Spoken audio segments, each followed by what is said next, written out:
Welcome to Not Milk Never Milk. Subscribe if you're lactose intolerant. You begin by confirming prerequisites: operating system, available storage, updated GPU drivers, and a platform account. Once done, decide which launcher you need: publisher, third-party storefront, or platform client, because the download source changes steps. Make sure to enable two-factor authentication on your account now so you won't stop midway.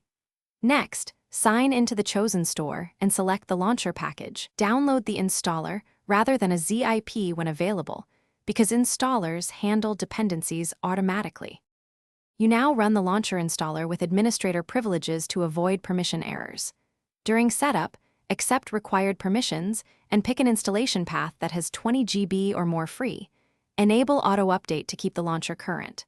Once installed, sign in and link your game library or platform account so licenses sync.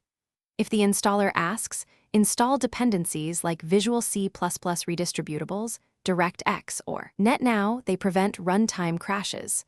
Finally, restart your machine. You finish by opening the launcher and confirming your account is synced, then let it complete any initial updates or patches. Once patched, adjust settings for download limits, low latency options, and your default install folder so future games install where you want them. If the launcher won't start or shows errors, try clearing the launcher cache, running the built-in repair tool, and only then reinstalling. But make sure to back up local save files and settings before reinstalling to avoid data loss.